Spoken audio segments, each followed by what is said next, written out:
Okay, here's the fence that I built last year. This year I added this crepe myrtle and a few perennials right here.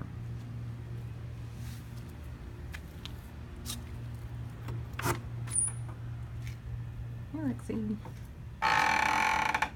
Alright, this is the entire backyard.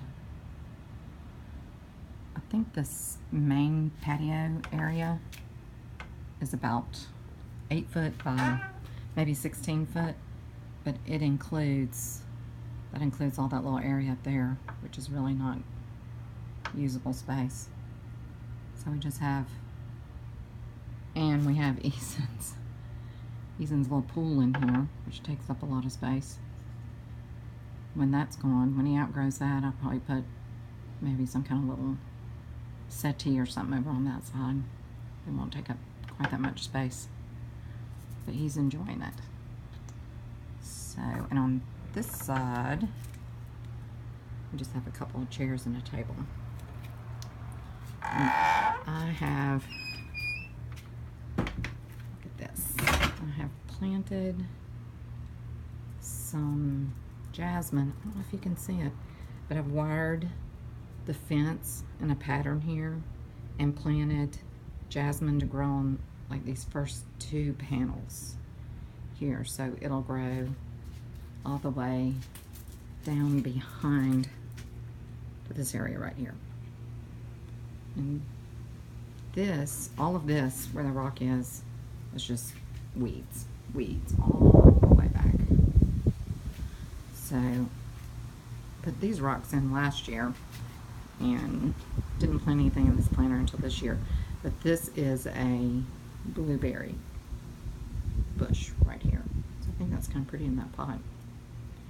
And you can see the jasmine just starting, but it'll fill all in on all that wire and be a pattern, a pretty pattern on that fence.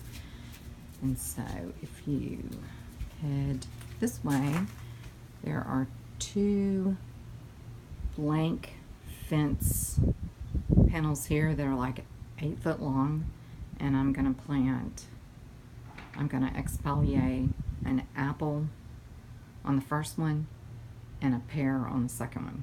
So I'll have blueberries, apples, and pears. And then in the back, I'm exfoliating a fig. I've already started that one. So this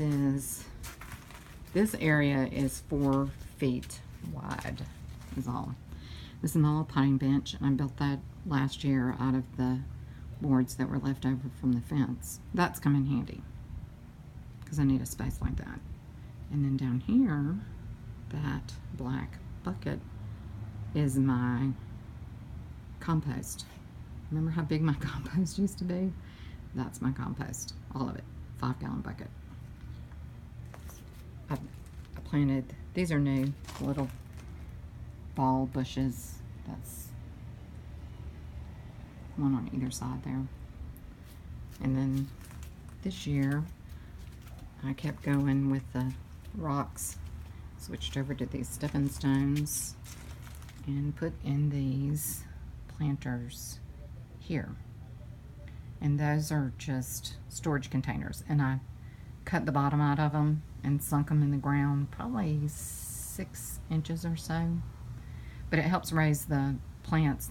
I have tomatoes in there now.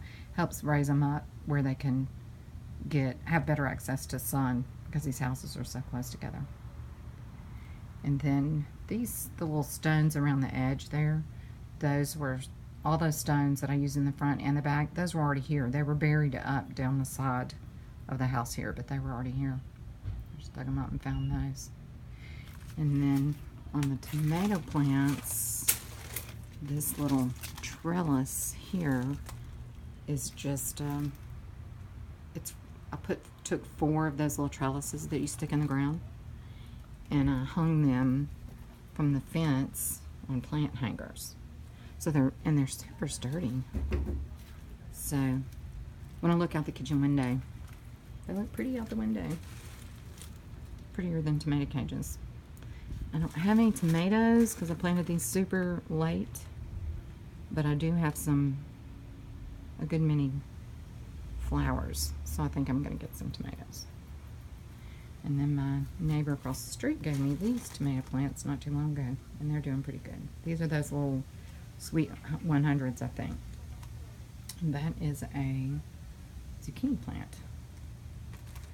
And then if you keep going down here, that's the fig that's going to be espaliered on that panel right there, whether it likes it or not, and I don't think it does. But you can see that I've got the wires and got it started. I just started that. So, and this is the dog run. All this part that's mulched, that's Lexi's dog run. Thank goodness he's only 5 pounds. Next year, I think I'm probably gonna take out what's that end and put a gate, because that's been a real pain not to have a gate there. So I'll probably put stepping stones through this and then a gate there. But he is using it. He's doing great. Just goes to show an old dog can learn new tricks. And that is just his little post that I put up for him to attract him, I hope. I'm not sure it's working, but I think it might be. But he's doing pretty good. So this is from the other view of the planters. So I'll have a blueberry, an apple, a pear, these planters here where whatever I plant in them, and then this fig, all in this little 4-foot wide space. That's it. Say bye, Lexi.